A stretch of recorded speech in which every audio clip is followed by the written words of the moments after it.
Happy Friday, everyone. Welcome to episode 3 of Let's Draw Together. Today we're going to talk about figurative versus abstract work.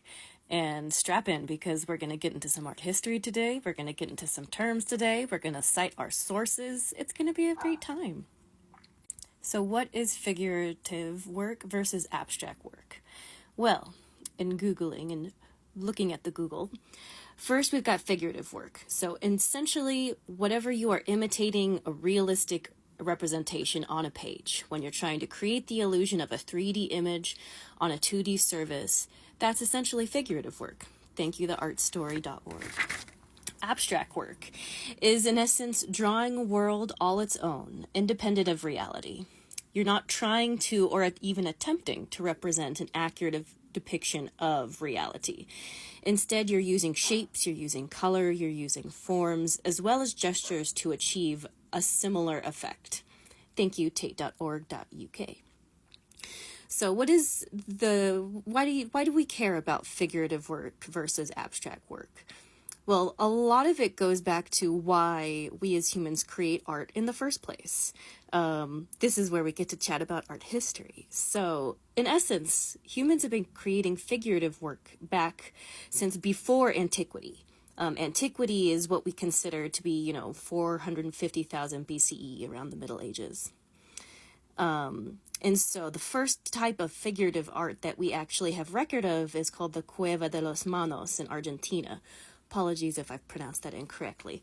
But if you've seen those beautiful pictures with just the hands up on the wall in the caves, that's some of the first visual representations of human figures that we've ever had. Thank you, UNESCO World Heritage Convention, for that.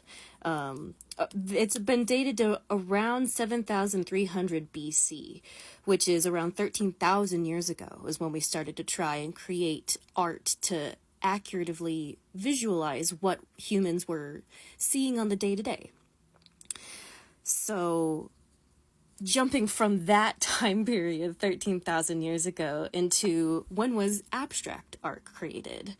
Well, thank you to Artspur Magazine's article from 17 January 2019. In essence, abstract art was thought to have been born around 1910, around the creator named Vasily Kandinsky. And abstract art truly is just the lack of formal composition. You don't need to have whatever you're creating on the page to completely match reality. So I really think it's important for us to think of these two parts of art as being intertwined, not only just because a lot of my art is in between the figure and the abstract, but just in the way that humans are now, we are all creating art at this point. There's so many types of information that we are intaking, whether it's from the internet, whether it's from books, whether it's from one another, where we have all really blended the lines between, what is reality and what is fiction, especially when we're able to create our own realities and fictions with the help of, narrative story, with the help of creating art, with the help of, I would say the internet very much helps individuals create their own reality. Whether it's based in reality or not is, its own argument. So today on the page, we're very much looking at some images that are real life creation, and then some things that I have truly used my imagination to recreate. So on the left-hand side, I'm dyslexic, so I'm literally shaking my left hand as I'm saying this, so I can remind myself. On the left-hand side, there is an image of a wave, and that wave is breaking up along the shore, and you can see the islands. Actually, those are Catalina, the Channel Islands in the background.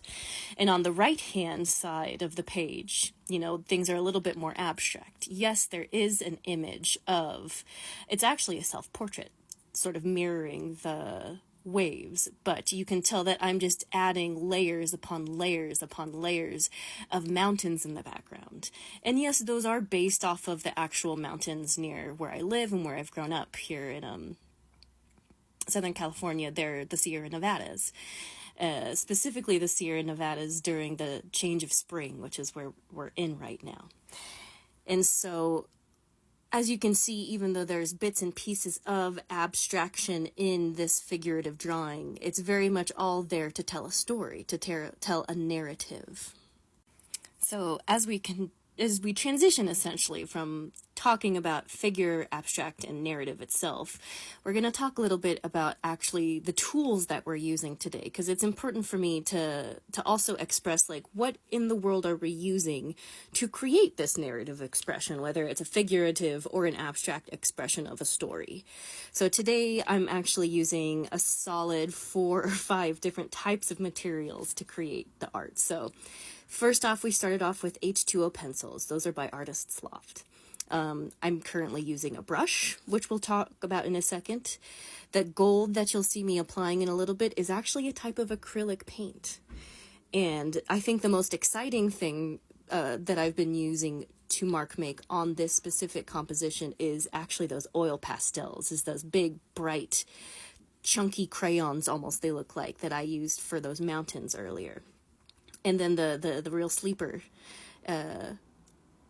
real exciting, trust the process material that I'll be using at the very end is actually called Mod Podge, because you have to seal in that pigment of the oil or else it's going to get messy and it'll literally go onto the other side of the page if you don't seal it in. So let's take that from the top. So what is watercolor in essence? What are watercolor pencils? This information comes from Alejandra Vizcarra, who wrote a really amazing book in 2020 called How to Paint in Watercolor. Thank you, Alejandra, if you ever see this. But in essence, watercolor paint is made up of 4 basic parts. You've got some type of a binder, which helps suspend pigments, actual solids that contain color inside of the paint, and then there's various preservatives and other additives to make sure that that paint lasts long. Via the Liquitex website, pigment is in itself just a granular solid containing color. So if you've ever heard about paint being made, blue paint being made out of crushed lapis lazuli to make French ultramarine, that's a pigment. If you've heard of the crushing up of various beetles to create red, that's a pigment. Purple used to be a very difficult color to make because the only way that we were able to make it is actually through the crushing of very there's some type of a seashell that is very hard to find, and I obviously didn't do enough research on this or else I'd have that answer. But that's, watercolor and just a lot of paints in general is just, especially when it comes to acrylic paint, which I'm using right here with that gold. It is some type of a pigment that has been crushed and then suspended in either water or a polymer emulsion or acrylics to make sure that the paint is long lasting. Because these are things that are created from organic entities, that may not be the correct term, but ensuring that there is some type of a preservative and a binder for all of that together is what we're looking for. And then at the very end there, you saw me use Mod Podge to gloss over everything, to seal everything. So Mod Podge is essentially, it's essentially PVA glue, Elmer's glue, with an additive acrylic sealant to make sure that none of that pigment is ever going to transfer. So that's kind of a general gist of creating this piece. I hope you guys have learned a little bit from it, and please let me know if you try any of it. I'll see you later.